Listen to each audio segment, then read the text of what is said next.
Wow. Look at the snow out there. It's unbelievable. It's just coming down in sheets. It's just it's wild. The field is just full. And apparently, I guess apparently the roads, the major roads are having a hard time, I guess, on the east coast of Canada. Um, Nova Scotia, Halifax, that area, they're supposed to have or supposed to have had 100-mile-an-hour winds, like or 100-kilometer-an-hour winds. Like that's pretty bad. And here I was over Christmas and I was sitting here and I was thinking, well, we're not going to have a white Christmas. How boring is this? And then a week later, we get this, but it's so pretty and it's so nice to walk in. But um, I may go for a walk today. I may go for a walk today because it is so pretty and it's not as cold. When it snows, it's not as cold. When it's a dry cold, oh, that gets right to the bones. But today it's not as cold. So I'm having my keto coffee. What I do is I put a tablespoon of virgin olive oil into my coffee and a little bit of cinnamon, and I learned that from a sister-in-law that I had years ago. A little bit of cinnamon in the coffee, but it's a keto coffee, and apparently it's good for you. And I am on the OMAD, so the one meal a day.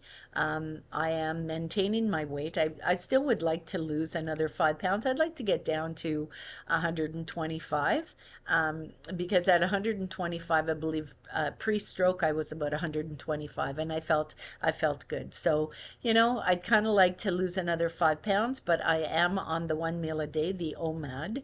I do have enough protein in my diet. I eat meat and a lot of vegetables. I even have an occasional potato or two.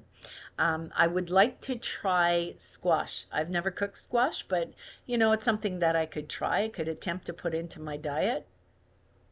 Also, the other day I was looking up basil, and basil is loaded with vitamin K2. I think it's loaded with vitamin K2 or K1. Now I have to be careful because when I take my vitamin D3, which is a clotter, I like to take it with a K2. And they didn't have any in the store when I was purchasing my K or my D3. So I stayed off on that. I'm not going to purchase the one with just a D3. I'm going to wait. And so I got a rain check on the D3 slash K2. So that's good. That's in the works. And probiotics, I'm having a hell of a time with the probiotics. I'm having a hard time with the kefir because they're not able to order, apparently, they're not able to order the kefir that is plain. They do still have in stock in the store the kefir that is the organic meadow, the one that I use, and they have it in stock with the vanilla bean, but there are added sugars in that, and I don't choose to do that. Whether it's organic or not, I don't want the added sugars. So I did put a rain check in on my probiotic, the kefir. I did put a rain check on that also. It's this semblance. It's like hurry up and wait, right? But the good thing is that I was able to purchase a lot of the probiotics and prebiotics that I do use. Cinnamon is one of them. Ginger, the prebiotics that I use are ginger, cinnamon. I use pepper. I use nutmeg, anything that is like a flavored spice, like cinnamon, like the stalks, and you can shave it. Anything like that I use as a prebiotic because it gives me that fiber.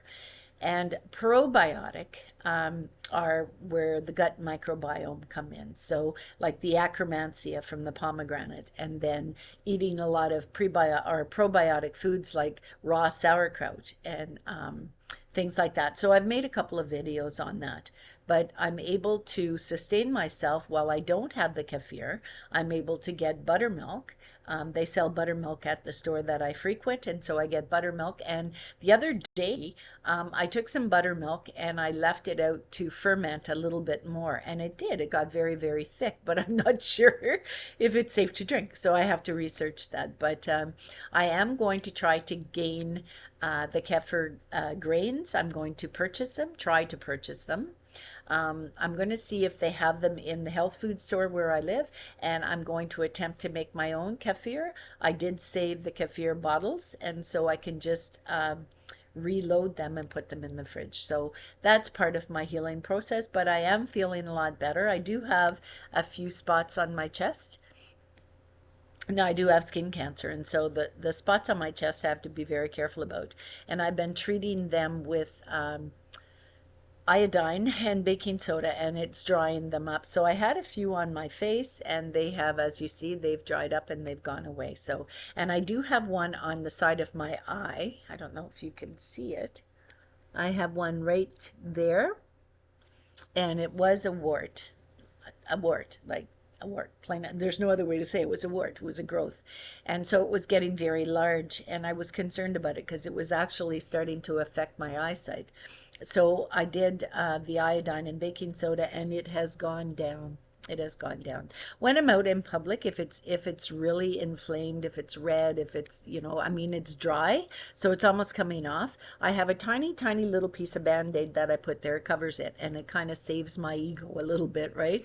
I mean, it's not all about ego, but at 63 years of age, you kind of look in the mirror and you think, damn, girl, you either got it or you don't got it, right? So, but it's a good thing to eat the probiotics foods and the prebiotics. And I am able to purchase the raw sauerkraut.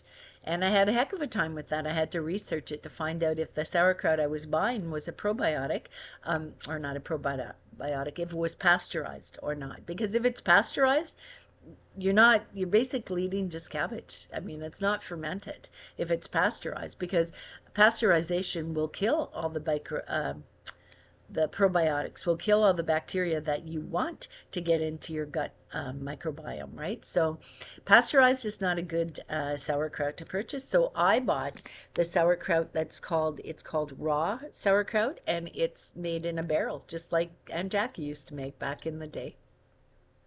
But I went this week and I bought a lot of pre and probiotic foods. And so what I'm trying to do is I'm trying to eat for a week. I want to eat prebiotic and probiotic foods strictly with nothing else for a week to see if that will help replenish my gut microbiome and how I will feel after it. So I'll let you know how that goes. And I encourage you, give it a shot. Check it out. Research it. Always research it. And if you have to, check with your doctor if you have one. I don't have one, and so this research is on my own. So I shall see you on the next video. The good Lord be willing. Bye.